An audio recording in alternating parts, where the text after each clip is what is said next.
Master Grade 1100 RX-79G Gundam Ground Type from the Mobile Suit Gundam 08 MS team. Hello everyone, it's me, Amada in college, and today we will be looking at the first part of my review for the MG Gundam Ground Type, and today we'll be looking at the parts. Here are the empty runners. What you get left over is pretty much some fewer leftover polycaps you don't use, and the E runner here comes with two V-fins. This one, if you can tell the focus here, comes with a pair of safety nubs similar to many high-grade V-fins that come in high grades, but you have two V-fins, so I chose the one that doesn't have those. And here are all the tools I use. Some panel lining markers, some Gundam markers for painting, thinners, and the Real Touch clear here. X20 thinner from Tamiya, Tamiya clear green, some cement top coat, tape to help with the dry transfers, my cutters, paintbrush, scissors to cut some stuff, my knife, and tweezers. So there are the empty runners. Here are the tools I use, so let's get to the parts. Here's all the completed parts for the RX-79G Ground Gundam. First, let's start with the lower body.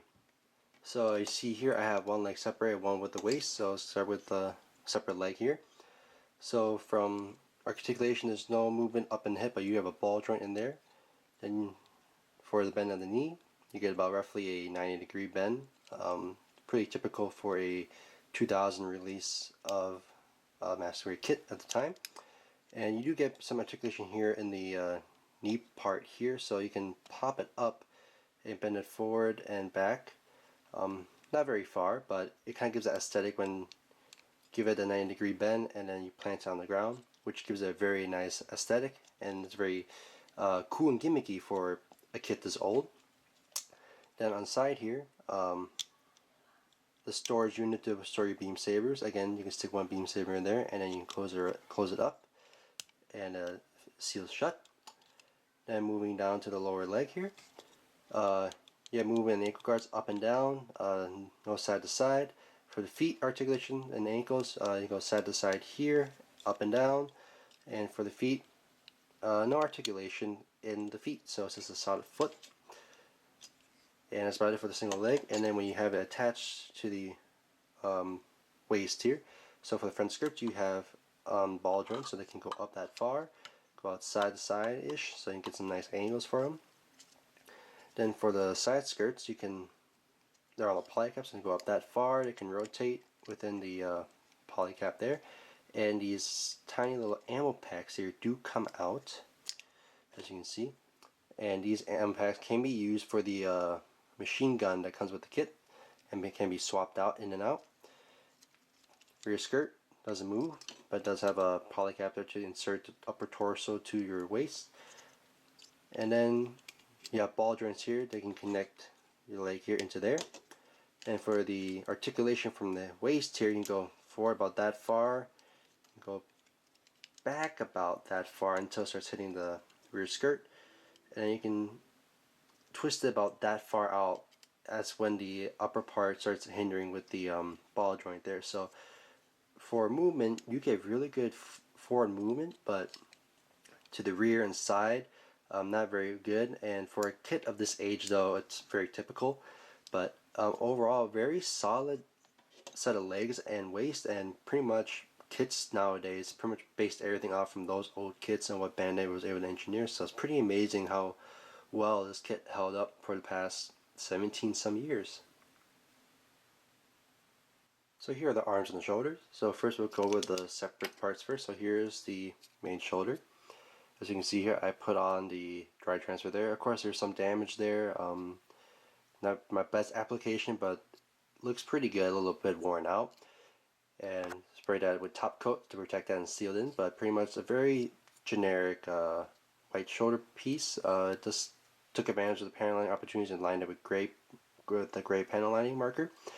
And kind of wish that could have been a gray piece there to accentuate, it's like an inner component, but Again, a kit of 2000, I wasn't expecting much, but again, took advantage of some more paneling opportunities.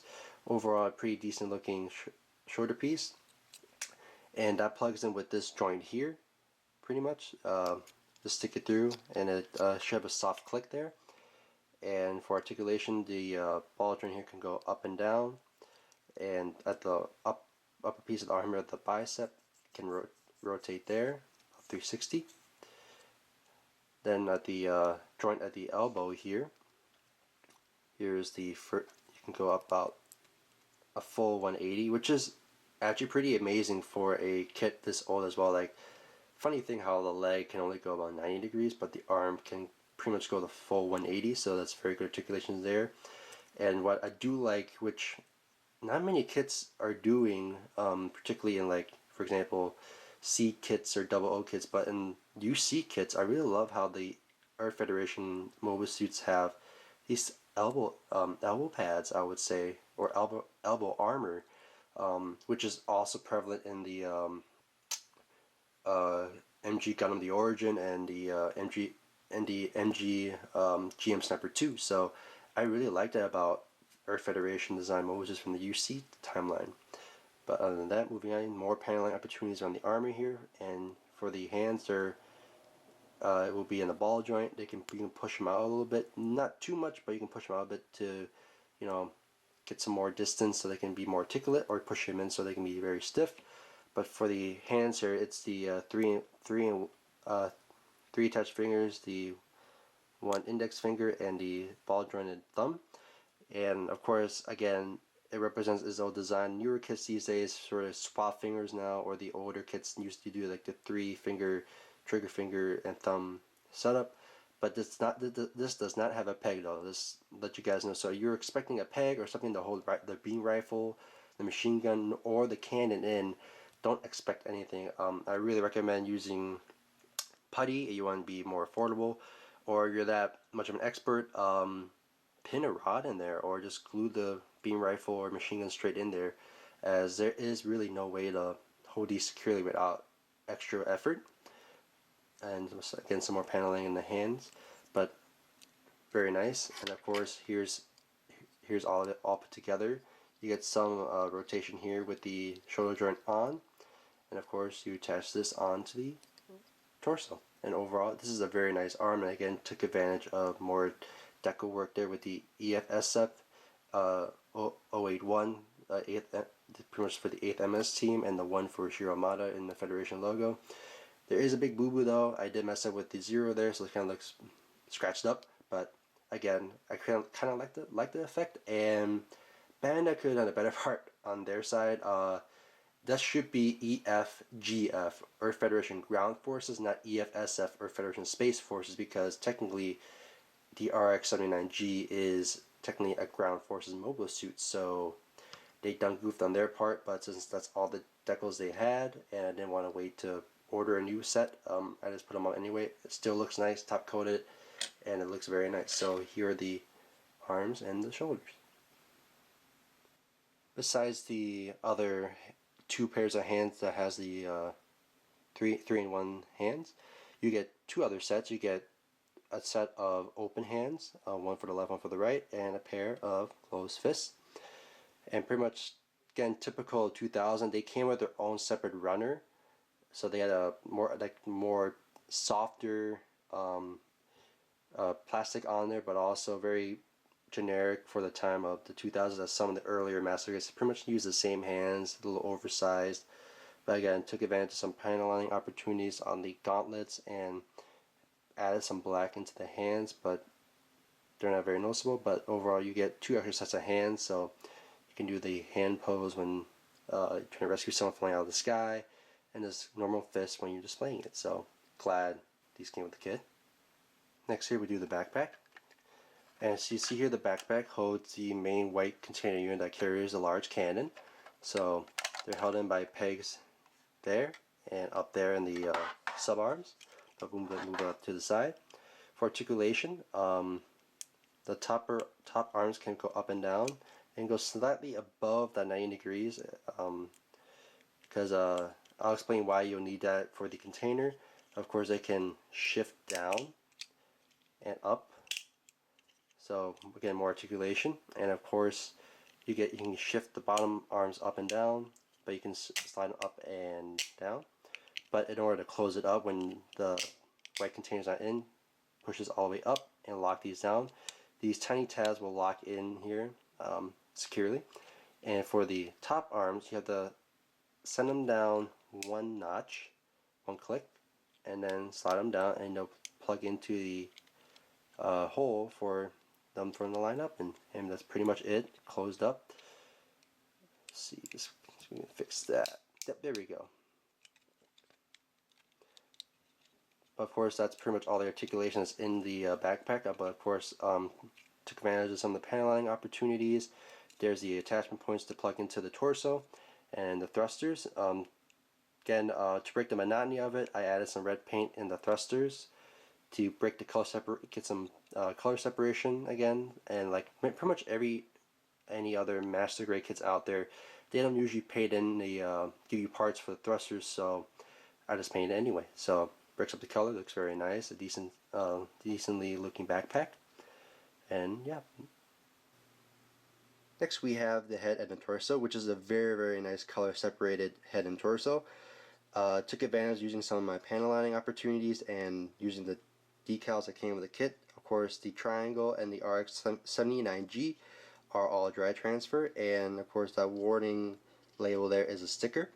And once those were done, I just put on some top coat to protect those, so in case I don't end up scratching it off while putting in storage or while finishing up the rest of the kit. But of course, I did take advantage of the panel linings opportunities, as the head is a plethora of opportunities to panel line. So I used the gray panel lining for the white, black on the rest of the colors of the kit. But overall, it's a really awesome and detailed, and looks way better than it does just straight build. But for other things I did with the kit, I used the 4 stickers for the eye cameras and the rear camera. But for the top camera, I painted that with a Tamiya clear green, as I thought that would stand out a little bit better and stand out differently from the eyes of the head. And of course, it kind of gives that aesthetic, and I really like that. So overall, for articulation, the head's on a ball joint, so it can only go about that far down. You can do a 360 rotation. Other than that, unlike the newer kits, you can do like a chicken bop. You can't do that, it's just stuck on the ball joint there. So while very limited, it's very reminiscent of 2000 era kits for master grades. And then for the torso, the only articulation you have here is the cockpit hatch, which is pretty much a blue hatch opens up and reveals a very little Shiro Amada sitting inside his cockpit. But of course, for the palette figure there, I just put on some gray panel lining as well. Didn't bother to paint it because I'm not that detail oriented. And of course, you have the connection points for the arms, waist, and the backpack. But overall, this is a very nice looking torso and head, and really held up very well for more than 17 years of being this old of a kit. This wraps up my parts review for the Gundam Ground Type, so stay tuned for part 2 as I review the weapons and accessories that comes with this kit.